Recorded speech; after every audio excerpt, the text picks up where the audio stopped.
Hi guys, it's Tuesday night, early Wednesday morning, June 4th into 5th.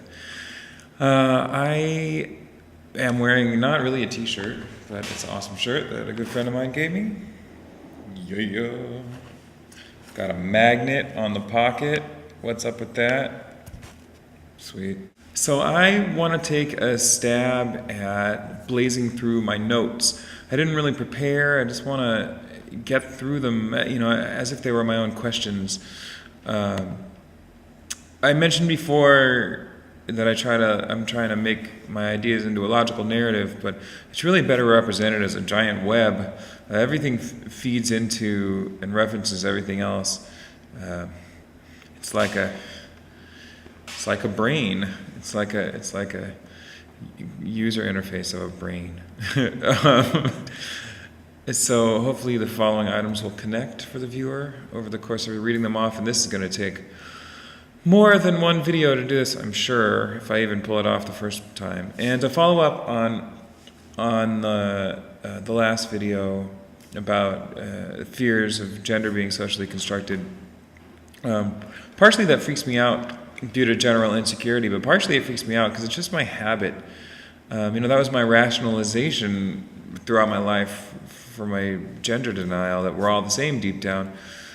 And if we're all the same deep down, which is, jury's still out, it was just my rationalization, but if it's true, then I keep thinking I could be fixed. And then the other side is if gender has a strong biological component, as is popularly believed, and as I believe, even if there is such a thing as sex brains, there's still the idea that I could find Zen peace with how I am. I could release my attachment to authenticity, or release my attachment to my body as one would release their attachment to material possessions. So one of my bullet points is strength of gender identification. I believe there are people who don't care as much whether they're a man or a woman, and I think there are people who sort of care.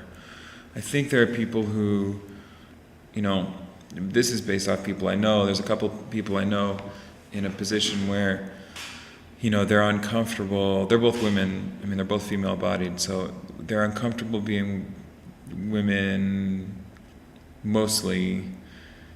They have strongly wanted to be men in the past, or thought they were, or identified that way, different from person to person, but are getting along, This was similar to a question I had early on in exploring my dysphoria as well. I think there's got to be a spectrum of gender, a spectrum of strength of gender identification. There's spectrum between identifying male and identifying female, and you could be anywhere in between, blah, blah, blah, and same with gender presentation and attraction and so forth. These are kind of standardized now, I think. But people don't talk about a spectrum for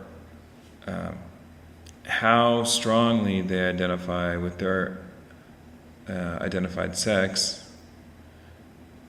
or if they're completely agnostic to it. Like, doesn't matter, I could wake up tomorrow a man or a woman, it wouldn't matter.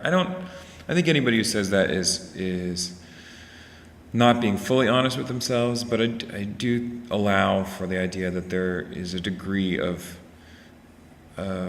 identification. Before I came out to myself and gave up on the denial, I wouldn't have pegged myself for a person that was like so into it.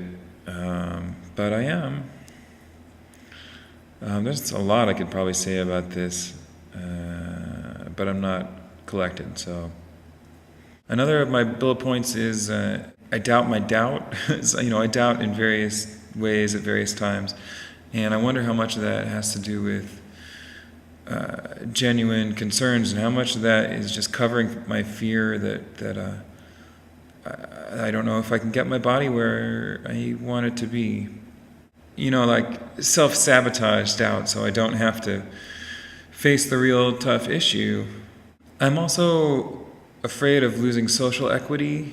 I mean, I make a pretty good man. I figured out a good balance. I mean, I always felt like I was playing somebody else's game, competing at somebody else's game, but you know, I out of determination and fear, I made it work, and I've got a good thing going. I mean, I could talk about this in a lot of contexts, but I have social capital just by being me. Similarly, I mean, this is something I'm looking forward to for sure, but people consider me attractive. I had a hard time accepting that, and it wasn't always true. I had plenty of awkward phases, but I get by pretty good now. But I never could enjoy that to its fullest. I never could take advantage of hey, I'm hot, woo, but I have no problem thinking about being a hot girl if I am lucky enough to get to that place. I mean, it's not in terms of being a hot girl,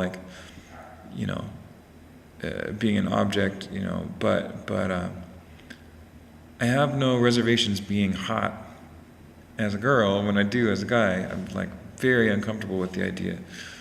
But I look forward to embracing and indulging hotness if I'm so lucky.